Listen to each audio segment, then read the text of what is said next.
In this video, we're going to demonstrate how to remove the bolt and valve assembly from your crossover marker. We're also going to go over some maintenance tips and some parts identification. We're first going to start off with our 3/16 Allen wrench and remove our end cap and bolt assembly from the back side of the marker.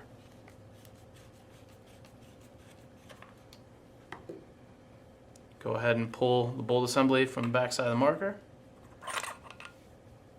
There's our bolt assembly. Now there's also a spring that should come out with the bolt assembly. As you can see on this marker, the spring is on the inside of the valve, or on the inside of the crossover body still.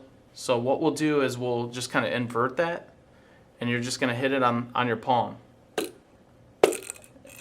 And that spring should just come right out.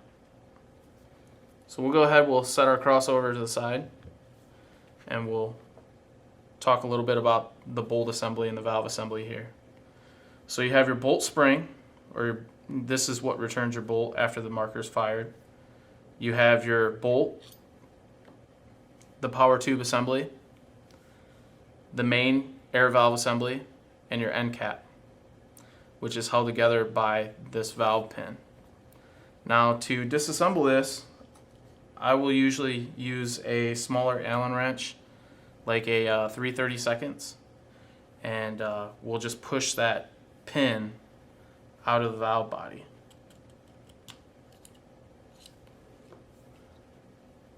So we have our valve pin, and then we can remove our end cap. So there's our end cap, and on the inside of the valve there's a spring and an O-ring that sits on the back side of the spool. Here are those two parts.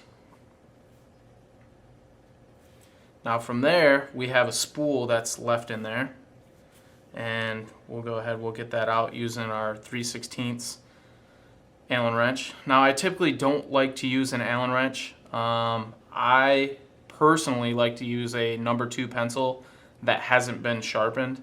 The reason that I say that is because with something like this, you know, metal object, you can really run the risk of damaging the inside of the valve body. Now I've taken quite a few of these apart, so I feel pretty comfortable with using this to remove our spool, but for, you know, a lot of our customers, I always recommend that you use a number 2 pencil just so you don't damage the inside of the valve body. So we'll go ahead, we'll remove that spool from the valve, and as you can see, I'm just kind of taking my time and not really rushing through it to push that out. So we'll go ahead, we'll remove our spool, and then from there we'll also remove the power tube. I'll kind of show you the power tube, and a lot of these power tubes will be pretty tight, so you'll have to use an adjustable wrench to kind of break that loose. And we'll remove our power tube, and that's pretty much it as far as the valve goes. I mean, it's very, very simple to take apart and work on. We'll just kind of go through this air valve body. On the inside of your valve body there's an O-ring, and the spool actually seats and rides back and forth on that O-ring on the inside of the valve body there. So if you ever get a leak down the barrel, you know that that's where it's coming from. 9 times out of 10 is that O-ring on the inside of the valve body. It could also be that it's just dry. It needs to be re-lubricated. In that case, I usually re-lubricate that spool and put it back into place, and sometimes that will take care of it. As far as the power tube goes, I very, very rarely, if ever, really remove this from the valve body, just because, I mean, you never really have to. I mean, there's really no lubrication that goes on with this particular part. I mean, there is an O-ring on the back side there, but once you have this threaded on there, it seals, and you should never really have to worry about taking it off unless you have to replace this O-ring on the inside of the valve body here. So it's kind of hard to see, but it's just right there See if we can get a kind of close-up shot. You can kind of see where it's sitting right there on the inside of the valve body. So we'll go ahead, we'll thread our power tube back on. And I usually just hand tighten it and then just go a little extra with the wrench. You don't have to crank down on this real tight. You just want to give it a little extra oomph. And then from there, like I said, you're going to re-lubricate your spool. Okay, just a little bit of grease, just the Tippmann lubricant that we supply with the marker. You can also buy a larger 1 ounce tube of it, I believe, and just apply that to the O-rings, and then you'll slide that spool back into the air valve. And just kind of take a wrench, or like I said before, that number 2 pencil, and you're just going to seat that down into the bottom of the valve. Just make sure that that's completely seated in there. Then from there, you're going to put your spring back in there. Just kind of give it a little shake, make sure it's seated down inside that spool. And then you're going to put your O-ring right there on top. And like I said, you might have to give that a little shake just to make sure you get it seated in there. I know it's kind of hard to see because that's a dark O-ring, but it is seated in there.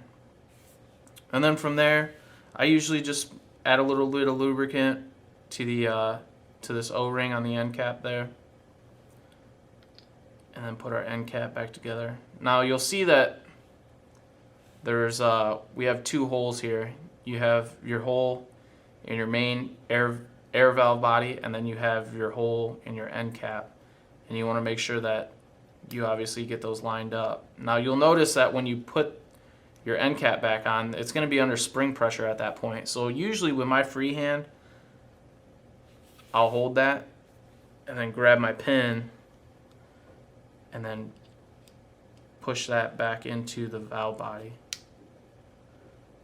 Now you'll run into the case sometimes where that pin, it doesn't want to completely seat, and I'm not really sure exactly why that is. I think that sometimes the pin, for whatever reason, it's just easier to go through one side than it is the other. And we'll just kind of run it through this side. I mean, sometimes you'll get a valve where that pin just naturally seats one side better than the other. And then sometimes, like in this case, you'll get one that doesn't want to seat on either side. And what I do is I'll rotate the end cap just 180, and then try it again. And as you can see, it just slipped right in perfect. So each one of these kind of have, in my opinion, an individual fit. You know, like I said, you might try to put that pin in there and it'll stick out partially. Now you want to make sure that that pin is flush with the valve. Because if it's not, and you go to push this valve inside the receiver of your crossover, you can scratch the inner diameter of that receiver body, and then you'll have a leak. So make sure that you get that pin completely seated in there. And like I said, each one kind of has its own individual fit. So you might have to play around with the end cap, maybe rotate it 180, try the pin through one side. If it doesn't fit, try the pin through the other side. But you will eventually get it to fit in there, and it'll fit nice and flush, and you won't have anything to worry about. Now from there, I usually just take a real thin coat of the Tippmann lubricant and just put it on the power tube before I put that bolt back on there. And then from there, just a real thin coat on the exterior of the bolt. You don't want to put too much grease on there. You get too much grease, a lot of that grease will travel down the barrel and your paintballs will be shooting all over the place. So you don't want to over grease this particular valve. Just a little bit goes a really long way. So from there, you can also add a little bit of lubricant to these first couple O-rings. It'll help that bolt and valve assembly slide into the marker a lot easier.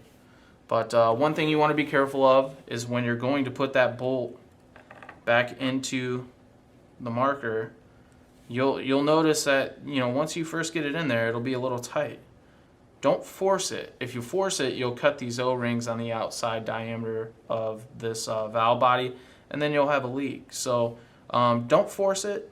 I mean, when you come to a point where it's kind of a a little tougher, just kind of give that bolt just a little bit of wiggle, and it'll eventually find its way, and that'll kind of prevent you from cutting those O-rings. So once you get it to that point, you're going to use your 3/16 Allen wrench to tighten up your valve and your bolt assembly. And when you get this almost tight, you'll kind of see it. It'll come to a dead stop. And that's it. I mean, you don't need to wrench on this end cap. One, you run the risk of stripping out the end cap, or you can also strip out the threads on the receiver of the gun. So you don't want to wrench on that real tight. And that's pretty much it for the basic maintenance of the bolt and valve assembly on the crossover marker.